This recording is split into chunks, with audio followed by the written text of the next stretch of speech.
You know, pretty much everybody loves a good touch of death combo, right? Isn't it satisfying to see a character taken from 100% to 0 all in one combo? These things can be like works of art. But I will say, sometimes it gets a little bit boring watching the same long combo going on forever. These things take ages, and we've seen so many of them. The regular style of touch of death, that's so 2021, guys. We're in the future now. And the same thing applies to infinites. You know, we've seen infinites so many times. A million times we've seen people just get looped until they're already dead. Yeah, it's impressive when someone pulls it off in a match, but what I want to see today is some cursed stuff. I want to see some stupid, dumb ToDs that make you go, what? Why did that do 100%? That seems messed up. So that's what I'm going to be showing you guys today. I have 10 ToD 100% combos assembled for you guys that are just a little bit out there. They're not what you see every day. A lot of these are going to be super impractical. You're not really going to see these in real matches most of the time, but they are extremely entertaining, and they can tell you a little bit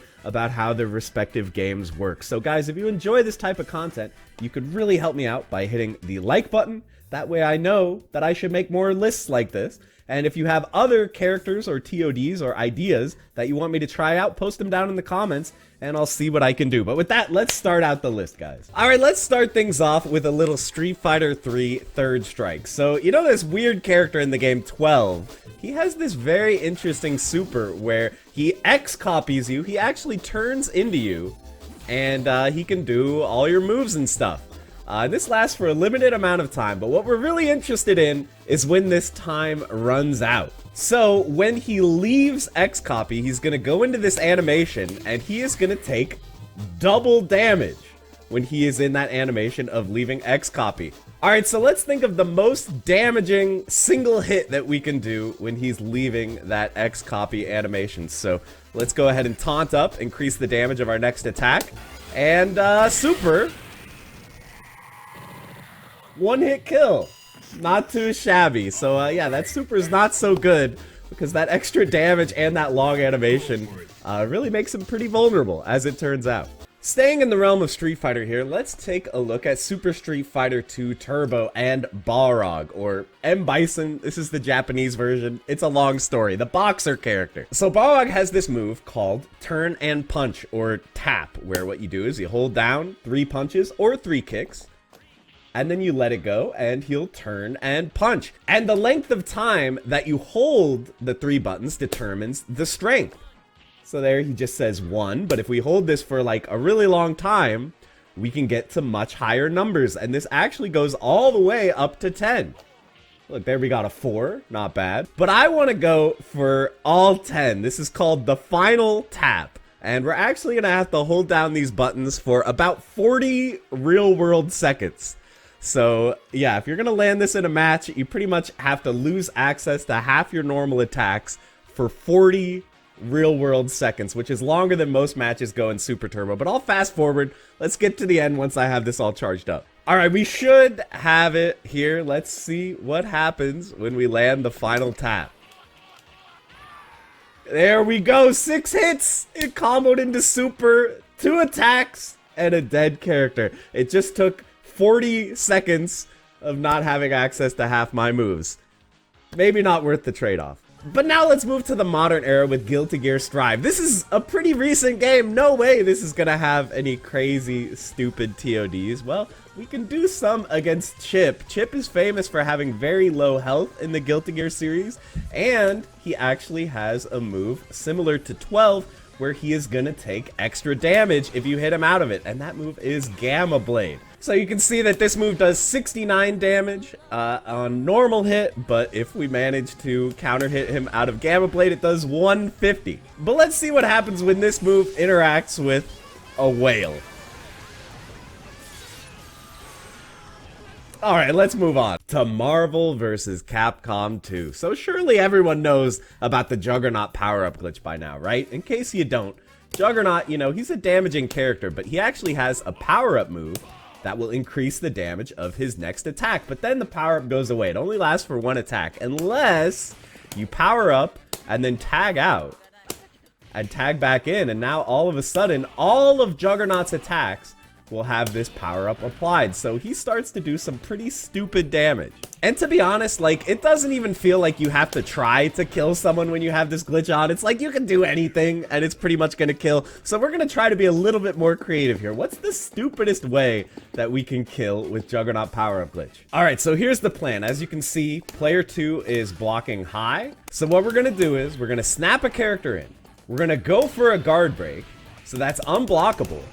And then we'll use our team hyper combo to combo off the super into a super. And that's going to do 100%. So unblockable setup, 2 supers, and it kills. Not bad, Juggernaut. I see you, bro. But, you know, guard breaks, unblockables, team hyper combos. This is all much too complicated. Let's go simple. Our Mika, her V skill 1, she pulls out the mic and she gives you a speech. And the longer you let this speech run, the more damage she will do on her next attack. So I don't know how you're gonna pull off this full speech that takes forever. I don't know, maybe your opponent got a phone call or something. But if you somehow manage to pull it off, her command throw becomes a ToD. So that's pretty cool, guys. 100%. All you gotta do is let this V skill rock for a really long time. Seems legit. So that's Street Fighter V, but what about Street Fighter 4? Does this game have any stupid touch of deaths? It does. A lot of them involve Seth because he is the lowest HP character in the game. Let's see what we can do to him with this guy Gouken. Let's throw out some EX fireballs, okay? 1, 2, 3. Ultra. And that's 100% on Seth. This man has no health, okay? No, JM, you can't do the combo against Seth. That's cheating. Okay, I won't cheat on this one, okay? This one is going to be against El Fuerte, not Seth. So El Fuerte, he has a run, an EX run, that has many hits of armor. Which, you know, he can go through more attacks. That's a good thing, right? Sometimes that's a good thing, but sometimes absorbing multiple attacks can kill a character very quickly. Here, let me show you. Alright, not too shabby. Let's see if this kills. Oh yeah, easy, easy kill, boys. So yeah, be careful how many hits you armor, or you might just get stunned and die. Alright, let's switch to Dragon Ball FighterZ. Guys, I can't cheat in this game because every character has the same health, so I can't just pick some low health character shenanigans, so don't worry about that. Let's play Hit. Okay, you guys might recall Hit got this very interesting super where you can charge it up and spend all the meters that you have to do damage scaled to how many meters you spend. So it shouldn't be too hard here if we just spark up and then just combo into the super and she's dead. Pretty simple combos will kill with sparking, with limit break, and with hits level 7. It's kind of amazing. Alright, next up, let's take a look at Super Smash Bros. Melee, an all-time classic. And this game has a very interesting bug where Roy's up B, you can see, you know, normally it works okay. It launches them, you know, decently high on a light character like Jigglypuff. But if we hit with only the first hit of up B, which we can do by facing away from the opponent and hitting them with it, it will instantly kill. So this only works on some characters. It only works on the really light ones. And it doesn't work on every stage, but it does work on Final Destination and other stages where the ceiling is not that high. And yeah, they can't directional influence out of it. There's really not much they can do. If they get hit by this, they're instantly dead. So pretty cool. It's rare to see one-hit ToDs in Super Smash Bros. Alright, and finally, you guys know I couldn't let this list end without talking about JoJo's Bizarre Adventure Heritage for the Future. So Dio in this game has a time stop super, where, you know, he stops time and he can go beat up the opponent while this is going on. The world. But this has a very interesting glitch associated with it. If you time stop right as the opponent dies, okay, you will actually be able to kill the opponent before the round even starts. So now as soon as the round loads and it starts in, he's already gonna be dead. I think it has something to do with, like, the health bar. Like, the health bar isn't working right because it's being refilled while the screen is already frozen from the world. I honestly don't know how it works. If you guys want to explain it down in the comments, feel free. But one thing I do know for sure is that it makes for some really hilarious combos and other fun little possibilities to kill the opponent before they're even allowed to do anything. So guys, that's going to be all for the video. I hope that you enjoyed. Once again, be sure to hit the like button and let me know what you'd like to see for a future list like this. I would appreciate it. Thanks for watching, guys, and I'll see you in the next one.